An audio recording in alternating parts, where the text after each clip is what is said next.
نحمده ونصلي ونسلم على رسوله الكريم أما بعد فأعوذ بالله من الشيطان الرجيم بسم الله الرحمن الرحيم وجعلوا لله شركاء الجن وخلقهم وخرقوا له بنين وبنات بغير علم سبحانه وتعالى عما يصفون بديع السماوات والأرض أنى يكون له ولد ولم تكن له صاحبة وخلق كل شيء وهو بكل شيء عليم ذلكم الله ربكم لا إله إلا هو خالق كل شيء فاعبدوه وهو على كل شيء وكيل لا تدركه الأبصار وهو يدرك الأبصار وهو اللطيف الخبير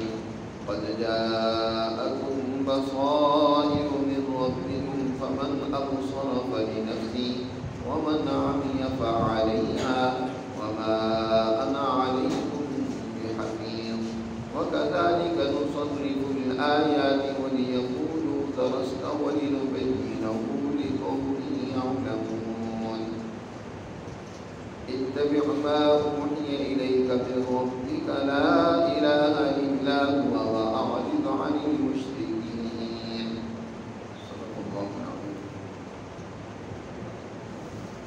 اس سورہ مبارکہ میں اللہ سبحانہ و تعالی نے شرک کی مذمت اور ہر اعتبار سے اس کا رد کیا ہے. جیسے اللہ کی ذات میں کوئی شریک نہیں، اسی طرح اللہ کی صفات اور اس کے افعال اور اس کائنات کی تدبیر اور نظام کے چلانے میں وہ وحدہ لا شریک ہے، اس کا کوئی اس میں ساجی اور برابر کا نہیں.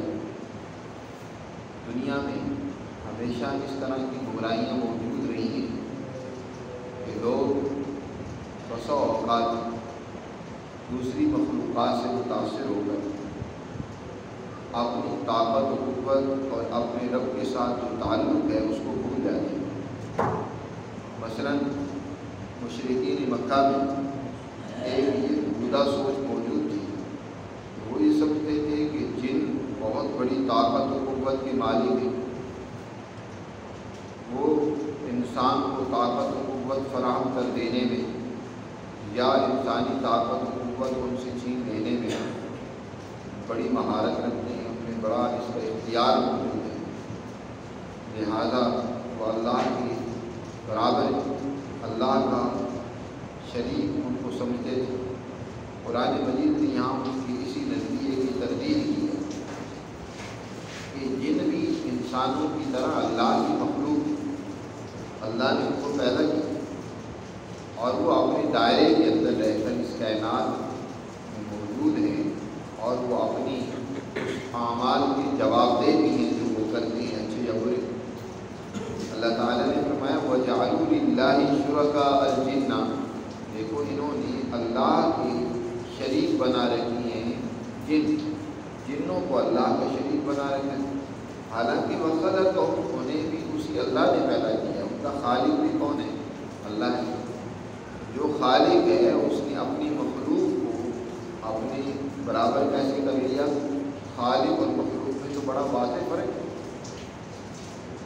اور مزید ایک اور خرابی ان میں یہ موجود تھی، گمراہی موجود تھی کہ اللہ کے بیٹے اور بیٹیاں تجویز کرتے تھے. انبیاء علیہ السلام کو اللہ کے بیٹے مانتے اور فرشتوں کو اللہ کی بیٹیاں تسلیم کرتے. اللہ نے اس کی بھی تردید کرتے ہوئے فرمایا وَخَلَقُوا لَهُ بَنِينَ وَبَنَاتٍ بِغَيْرِ عِلْمٍ، جہالت کی بنیاد پر انہوں نے اللہ کے لیے بیٹے اور بیٹیاں گڑھ لی ہیں. اللہ کے بیٹے سبحانہ وتعالی عما یصفون، اللہ نے ان کی تمام پرستیوں کا جواب دیتے ہوئے بہت ہی سادہ اور جامع الفاظ میں فرمایا سبحانہ، اللہ اس طرح کے ہر گمراہی، شرک اور برابری سے پاک ہے اور وہ بہت بلند اور دور ہے اس سے جو اس کے لیے بیان کر رہے ہیں. یہ بہت ہی غلط اور بودا باتیں اللہ کی طرف منسوخ کر رہے ہیں. اللہ نے ان سے کوئی تعلق نہیں، بلکہ بدیع السماوات والارض، آسمان و زمین کو اثر نو وہ بنانے والا ہے۔ اللہ کے 3 کمالات ہیں جو اس کائنات کے اندر کار فرمائے ہیں، جن کی بنیاد پر یہ کائنات وجود میں آئی اور اب بھی ان کمالات کا اظہار ہو رہا ہے۔ ان میں سب سے پہلا اللہ کا کمال ابداع ہے، بغیر کسی پہلے نمونے کے، بغیر پہلے کسی ماڈل کے، خود سے اس کائنات کے مادے کو اس نے بنایا ہے۔ آسمان کا وہ مادہ ہو، زمین کا ہو، دیگر مخلوقات کا مادہ ہو، اس کو سب سے پہلے بنانے والا وہ اللہ ہے۔ اور پھر جب مادہ کسی چیز کا بنا لیا، پھر اس سے مختلف ڈیزائن کی مخلوقات خلق کرنا، یہ بھی اللہ کا وصف ہے۔ اس کو خلق کہا ہے قرآن میں۔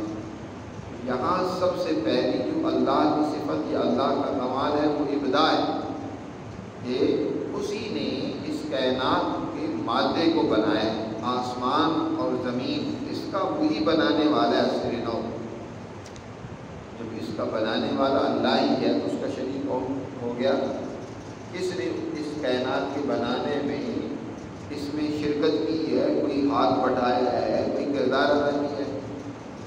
اَنَّىٰ يَكُونُ لَهُ وَلَدٌ۔ اور دوسری بات یہ ہے کہ تم اللہ کی اولاد تجویز کرتے ہو، ذرا بتاؤ تو صحیح، اللہ کے اس کائنات میں قانون تو یہ جاری ہے کہ بغیر ماں باپ کی اولاد نہیں ہوتی۔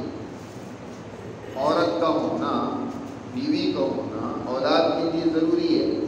اچھا، تم بیٹے یا بیٹیاں تو اللہ کے لیے تجویز کرتے ہو، بتاؤ اللہ کی بیوی کون ہے؟ اللہ کی تو کوئی بیوی نہیں ہے۔ اَنَّىٰ يَكُونُ لَهُ وَلَدٌ، جب اس کی بیوی کوئی نہیں تو اس کی اولاد کہاں سے آ گئی؟ اَنَّىٰ يَكُونُ لَهُ وَلَدٌ، کہاں ہوگی اس کی اولاد؟ وَلَمْ تَكُن لَهُ صَاحِبَةٌ، حالانکہ اس کی کوئی جورو نہیں ہے، کوئی اس کی عورت نہیں ہے، بیوی نہیں ہے۔ اور تیسری دلیل یہ ہے کہ وَخَلَقَ كُلَّ شَيْءٍ، جیسے اس نے ہر چیز کا مادہ بنایا، پھر اس مادے سے ہر چیز جو اس نے بے شمار مخلوقات بنائی ہیں، ان کا خلق کیا ہے وہ بھی اسی نے کیا۔ وَخَلَقَ كُلَّ شَيْءٍ، یہ جتنی کائنات کے اندر بے شمار ہزاروں مخلوقات ہمیں نظر آ رہی ہیں، ان کا خالق کون ہے؟ اللہ ہے، ہر چیز کا خالق ہوئی ہے۔ اور چوتھی بات یہ کہ وَهُوَ بِكُلِّ شَيْءٍ عَلِيمٌ، بنانے کے بعد یہ نہیں ہے کہ وہ ان کا علم نہیں رکھتا، ان کی ضروریات پوری کرنے سے قاصر ہے اور ان کا نظام چلانے سے وہ تھک گیا ہے، نہیں، وَهُوَ بِكُلِّ شَيْءٍ عَلِيمٌ، وہ ہر چیز کا علم رکھنے والا ہے، ہر چیز کی ضرورت، ہر مخلوق کی ضرورت جاننے والا ہے اور اسے پورا کرنے والا ہے۔ اللہ سبحانہ و تعالیٰ نے 4 طریقوں سے یہاں اس نظریے اور سوچ کا رد کیا ہے جو اللہ کے لیے شریک تجویز کرتے ہیں۔ تو اللہ نے جب یہ اس طریقے سے اس کائنات کا نظام قائم کیا ہے تو لہذا اس کا لازمی نتیجہ یہی نکلنا چاہیے کہ ذالکم اللہ ربکم لا الہ الا ہو، یہ تمہارا رب جو ہے وہ اللہ ہی ہے، جس نے اس کائنات کے اندر ابتدا سے لے کر خلق اور تدبیر اور پھر اپنی تجلی جو نازل کی قرآن کی صورت میں انسانیت کی رہنمائی کی ہے، یہ سب کرنے والا کون ہے؟ اللہ ہے، لہذا اس کے سوا کوئی معبود نہیں۔ لا الہ الا ہو خالق کل شیء فاعبدوہ، وہی ہر چیز کا خالق اور بنانے والا ہے، بس تم اسی کی بندگی اور اطاعت کرو، اسی کا حکم مانو، اسی کے سامنے جھکو۔ وَهُوَ عَلَىٰ كُلِّ شَيْءٍ وَكِيلٌ، اور ہر چیز کا نگہبان، وکیل اور کارساز وہی ہے۔